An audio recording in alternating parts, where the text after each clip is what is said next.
Good day, class. So our topic for today is Java decision making.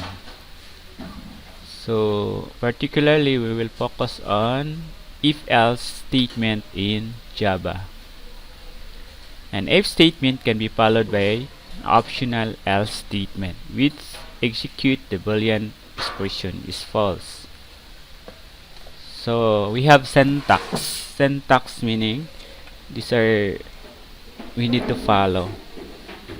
So syntax of if-else statement. So you have if, and then we have the Boolean expression, or this is your condition. So if your condition is true, so this is the statement, or be your statement if your condition is true. Then followed by the else, and then inside this one will be executed if the Boolean or the condition is false. So in the Boolean expression evaluates true, then if the block of code will be executed, otherwise block of code will be executed. Meaning if this expression is true or condition is true, so this statement inside this bracket will be executed. So this is the diagram for if-else statement. So we have here condition or your Boolean expression. So kung imong condition is true, so if condition is true, then this code here will be executed. And if your condition is false, so this another code is executed. So after executing is either true or false, your program will terminate, or your program will end. So we have here a sample program. So public, so we have here class test, the public static void string args. So we have this int x equals 30, and don't forget semicolon. Int is the variable type or the data type, then x is the variable, and 30 is the assigned value to x. And then our condition is less than 20, so this statement will be executed. Else this statement will be executed. If the condition is false, this statement will be executed.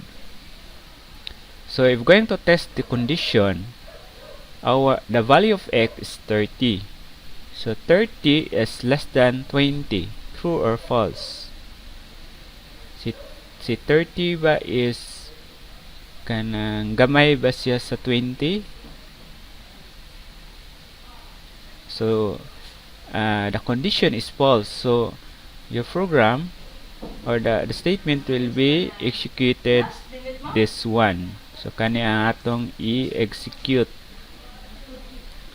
So mana the output is, this is the else statement. Since our condition here is false, so this statement will be executed, or this statement will be this is the output of our code.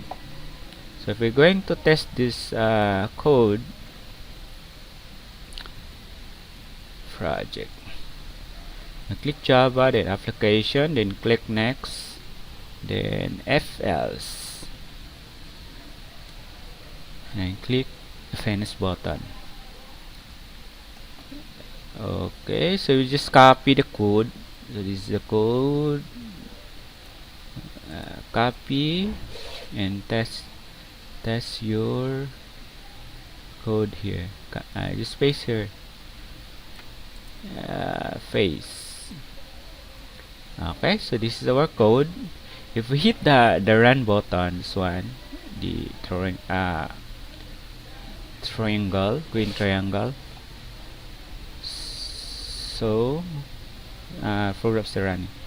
So correct. So this statement is, or the output is, this is the else statement. This one. If we are going to make this as our condition as true, meaning to say we have x is greater than 20, which is true, so this statement will be your output of the program. We're going to hit run. So this is the F statement. So ana lang siya. Going back to our discussion, so the F or F else statement. The F statement can be followed by optional else F or else statement, which is very useful to test various conditions using single if-else statement. In using F or else statement, there are few points to keep in mind. An F can be have a 0 or 1 else and must be followed after any else F's. Meaning to say, pwede ra wala kay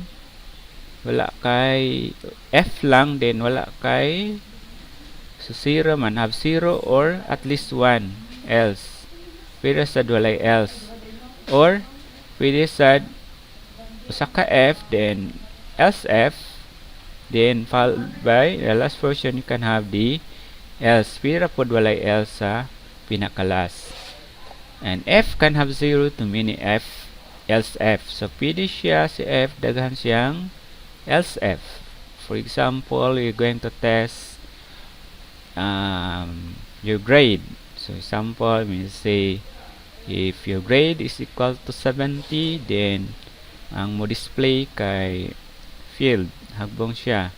Or if your grade is 80, mo display siya og good until 100 and so on. So pwede ka kadaghan og else F. And they must come before else. So before else meaning pinakalas nimo ibutang si else.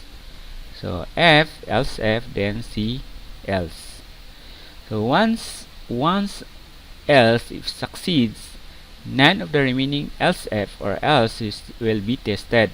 So kung true na si else F, ang uban nga condition kay dili na niya i-test. So meaning your program will exit. So dili na. So we have your syntax. So F, then we have your condition 1 or expression 1. So kung true ni siya, so kani ang iyang i-execute. Else F, so towards siya, you need to have towards ni ang imuhang separate siya one word. So else F, then we have your condition 2 or expression 2. Kung true ni siya diha, so this statement will be execute. Then we have else F. So kung this is your third condition, kung true ni siya, so kani ang iyang i-execute. Else kung wala siya, false siya, false tanan ang sa babaw. So ang else ang iyang default nga i-execute. Basta false siya tanan. Okay? So we have here example. I just copy this one. Okay. So we have here we have here integer type in the variable x, then the value of 30. So 30 is assigned to x. So x, which is the value of 30, is equals to 10. So false. So yeah, skip niya kay false man. Mari na po siya sa else F. Yung kag is 30 is equals to 20, false gihapon. So ihaning skip nga koan statement. Mari na po siya dire is if else. Is x is 30 is equals to 30, which is true.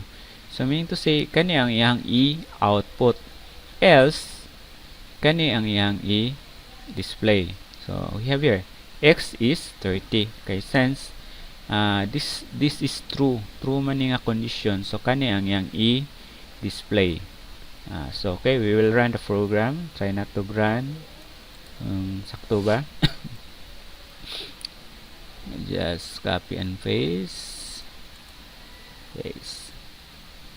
Okay, run.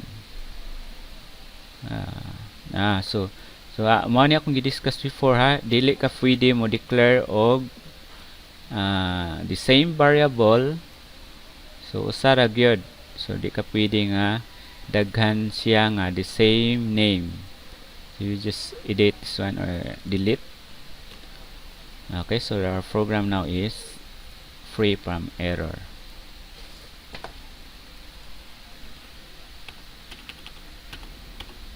Okay, so we will hit the run button. Okay, so the value of x is 30. So sakto ang atong pag-trace sa program. So the value of x is 30. So let's try to have the value of x is 10. I-try na to. Ngayon na tag is 10 is equals to 10, this is true. So kanya yang i-display. So the rest dili na niya basahon. Itong i-run. Okay, so x or the value of x is 10. So kani ang yang display since our condition here is true.